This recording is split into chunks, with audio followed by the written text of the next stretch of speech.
Okay, looks like today we're going to be talking about the electronic word of mouth marketing. Now, what is the electronic word of mouth marketing? We're going to refer to it as EWOM. It is a form of marketing that is done through the digital world. Advertisers do not need to worry if people see the product since other consumers will make sure the product is seen. Peers and other people will post reviews through product sites. This is constantly done when you look on an online website like eBay, Amazon, Bakari, where you'll see what comes up as items you may be interested in. So please keep that in mind. And this marketing through the digital world, companies are expanding their products through forums and social media sites.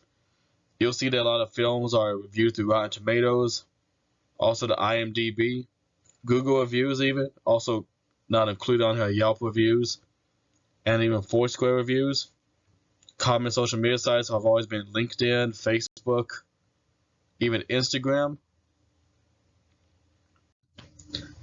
And of course, what about customer loyalty when it comes to the EWOM?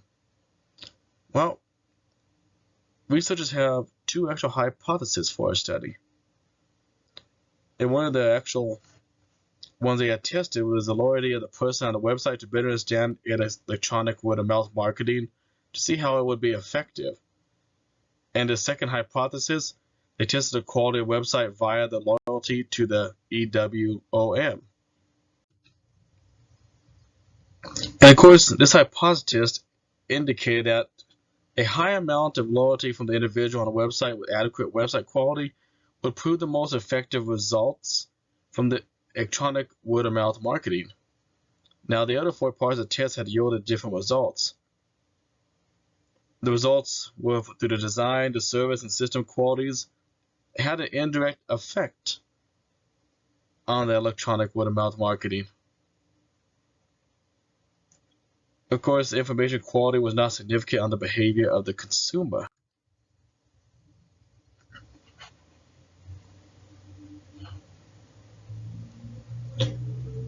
And of course, how credible is this through digital marketing channels?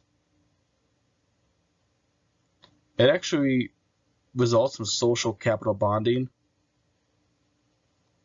What this means is that in order to have a digital marketing channel with a high credibility, for some social media sites, moderators have had to control the floor messages. And of course, this control allows the actual people to see if these actual credible reviews, credible sources. Like if there's a negative review posted on the website, the actual monitors can trace it back to the person who actually had profiled it and see if there's been a constant pattern of these actual negative reviews. This usually happens with a lot of actual TV service providers where if you leave a negative review, they'll actually take it off their channel because they don't want that to actually affect their campaign. If the negative review is usually true. Now, how does electronic word of marketing compare to the traditional marketing approach? Well, it's quite easy. Once you do it through a digital application, it lasts much longer than the traditional marketing approach. Some people may only remember the actual infomercials of like the Charmin company. However, when you see it on an actual electronic forum, like if you're having it through Facebook, Instagram, general emails, you'll actually be constantly bombarded with this compared to the traditional marketing approach where they would just have an infomercial or they would actually be doing it within the actual boardrooms or within the grocery store itself. Now, what does the EWOM do for businesses in general? Believe it or not, it actually saves money for the corporations because the people that are actually now advertising for these corporations are us. When you see an actual ad you like where it says buy this many products and receive $20 off or free shipping if you spend a certain amount, well, we actually reshare this information. We don't realize we're actually doing the marketing that the traditional marketers used to do. If anything, we should be getting paid for it. However, they don't have to. We're doing free advertising and promotion for them. Some examples of this would be like Netflix offering incentives in the past. I'm not for sure they still do it, but you'll see companies saying, if you refer a lot of people to our website or to receive an actual new credit card, we'll actually give you bonus mileage points. We'll give you money referral bonuses. DirecTV used to do that same initiative where you refer a friend, you either get money off your bill or you would actually get a check in the mail. And now, of course, there's a different form of marketing where you'll see there's a website called Rakuten, where if you actually are shopping online, you log into this website, you get a percentage back, and what it does is it actually allows you to buy what you want but receive rewards back, and you get a check mailed to you or direct deposit. And what the benefit about this is that it creates a better capital for these actual traditional companies. Because if you're actually shopping for a company, you're getting money back, even if it's not with that company, you're probably more likely to spend that money you're getting back within that same company. You'll see even great example being an American Express card. If you get like the Delta Sky Miles card, it's a gold card. If you refer friends and they spend a certain amount of money within a certain time, you actually get a bonus in miles. Some cards will actually give you, like I stated earlier, an actual cash bonus. Now, some interesting research on the actual study for this presentation looked at the impacts on consumer behavior. We found out that the data was gathered at a 90% CI, that the dependent variable in clothing was 0.08, and at the online store was 0.02, and in cosmetics, it was actually 0.92. Now, what all this data actually means, I'll tell you right now, a confidence interval at CI 90 is not very conservative. Usually, if you're a psychologist, you want to have 95% or more confidence interval data. The dependent variable at 0.08 means about 90. If you run this test 100 times, that 92% of the time, the dependent variable is going to show this data. So you should have 0.08 or 8% where the data is going to vary. And then, of course, with the online store at 0.02, that is a significant result. We try to score for 0.05. As far as the variable in cosmetics is 0.92, that means only 8%.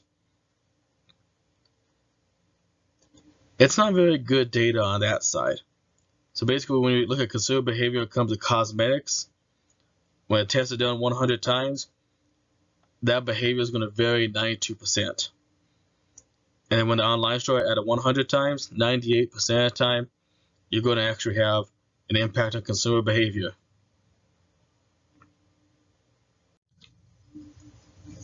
So here's a little bit of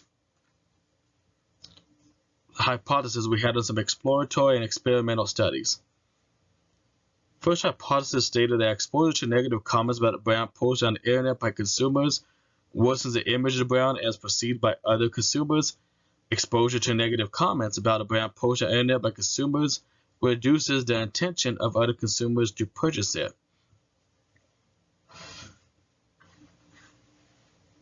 A good example of that would be like if you actually buy a car from a dealership, a used car dealership, and you're having problems with it.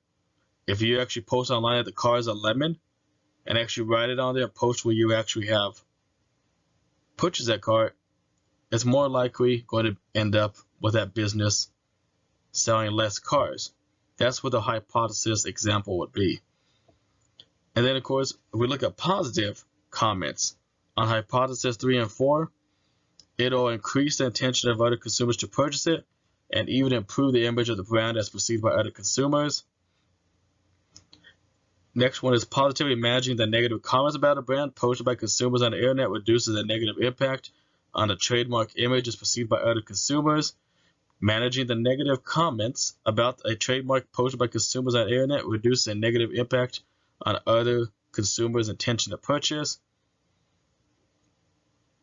And then pretty much hypothesis 7 deals with more promotional content from a company.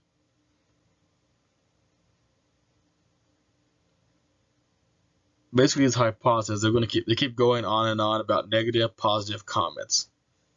And we don't have to worry so much about those. Because here's what the study stated. Hypothesis 1 was supported. 2, 3, 6, 7, 8 were not supported. And then 5 and 6, number 5 was blended with hypothesis 6.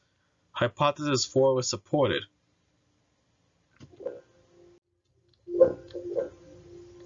Which that's pretty interesting when you think about it. They had 8 hypotheses, and only 2 of them were really supported. If you're going to try to see how much of the hypothesis was supported, you could just say about 25%. That's probably too many hypotheses when you're doing an actual study in any type of research. So here's an early predictor of audience engagement. The researchers found that exposure to a film prior to its weekend release would increase revenues. This includes the intention of seeing the film prior to its release. Now, the horror genre was the only genre to produce strong predictions of audience engagement when compared to other genres. And which is kind of quite shocking, since the horror genre is only 10% of all films that are actually being released. It didn't actually give examples of what kind of horror films there are, but it's possible if it was like the Halloween series, any of the Nightmare on Elm Street series, the Chainsaw Massacres, any Rob Zombie films. There's actually science that supports that we actually are predispositioned to like these horror videos compared to other genres. So that in itself can actually be a causal factor of why the horror genre was actually stating these hypotheses to be true. But what's amazing and not amazing is that the action films were the largest in all tests.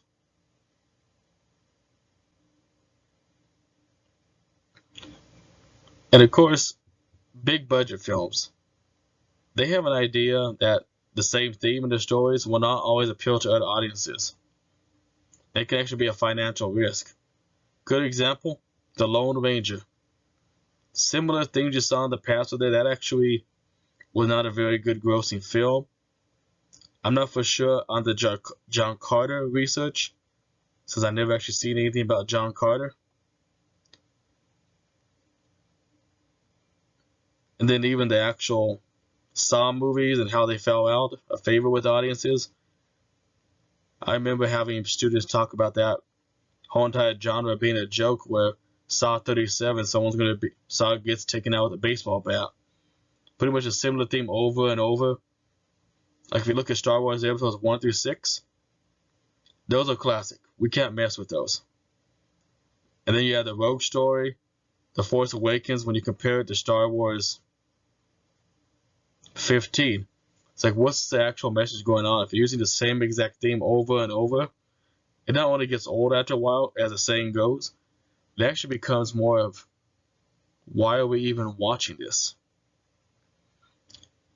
And if you're doing this with electronic word-of-mouth marketing, this actually form of marketing, like right at the beginning, it doesn't talk about it being positive or negative. However, this form of marketing can be very negative, especially when films have the same theme over and over. This also goes with some actual video games going into over and over depth. You want a good example? Think about Mortal Kombat.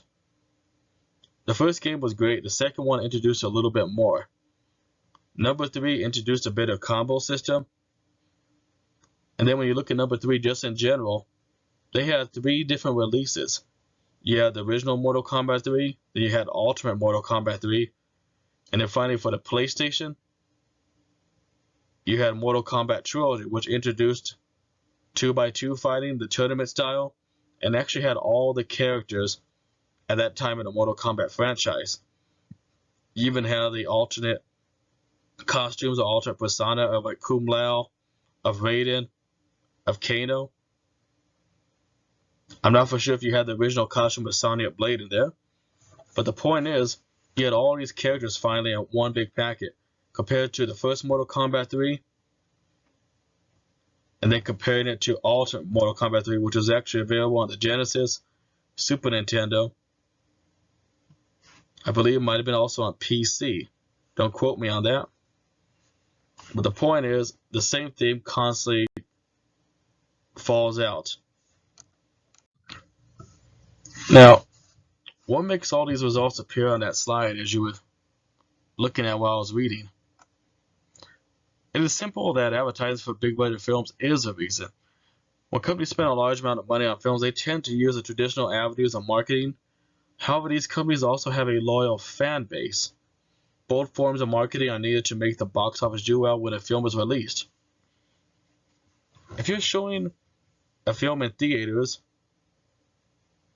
your goal is to make sure you make enough money at least during the opening week.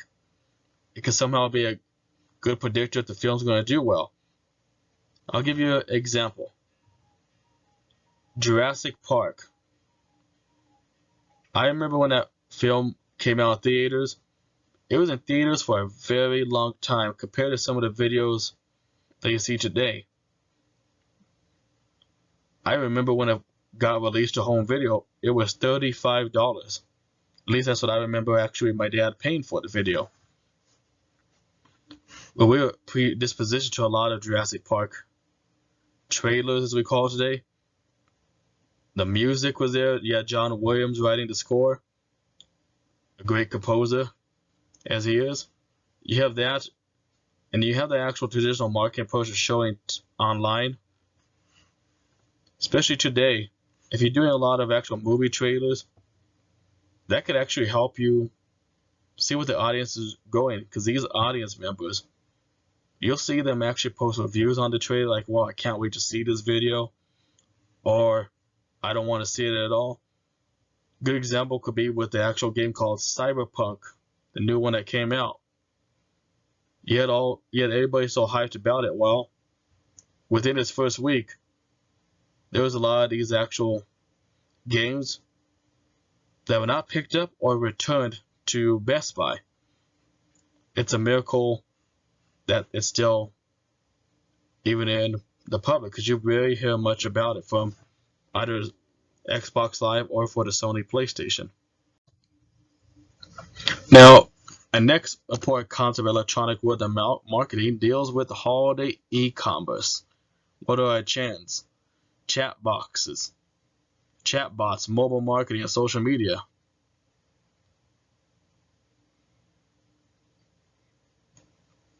Here's a great tool. Chatbots, you'll say that they help you with assistance.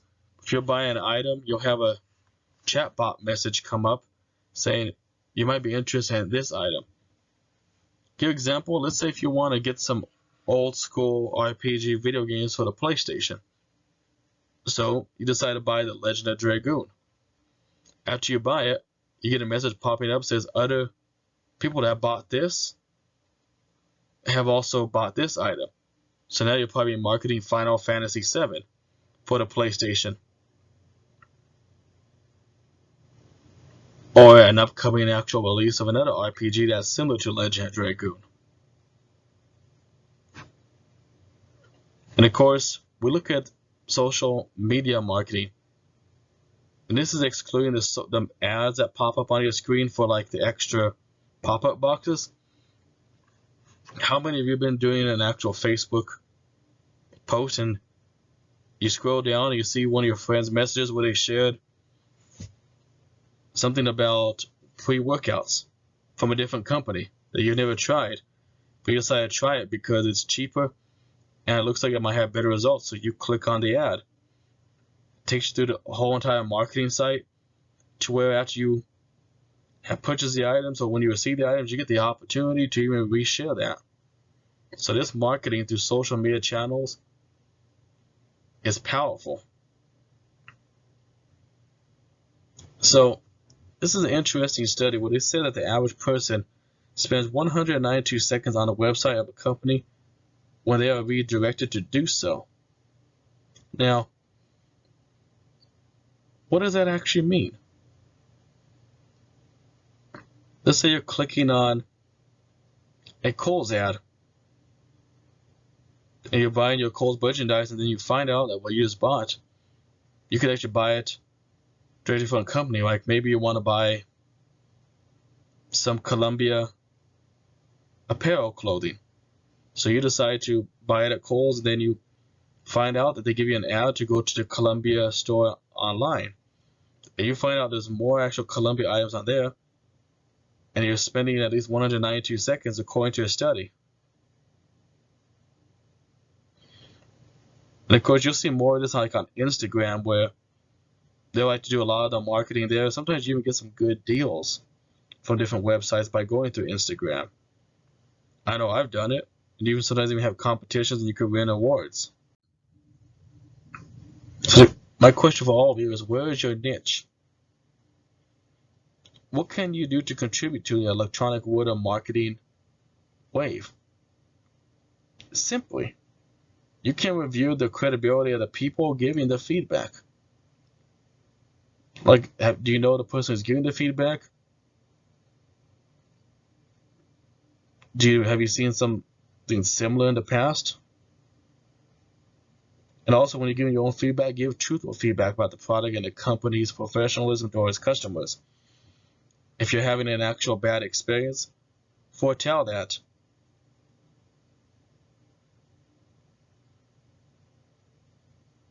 And then even tell your friends through like social media sites to buy products. That actually helps the electronic wave, period. You could just be influencing them to buy any product by liking the page or the product. And then of course, once you like certain groups or certain sites, that actually gets traced back to you of what you might like. If you like the band Dragon Force, they might actually let you know on their page that they're having a concert come near you or a new album. Hopefully you like that presentation. There's a lot of actual information on there. At least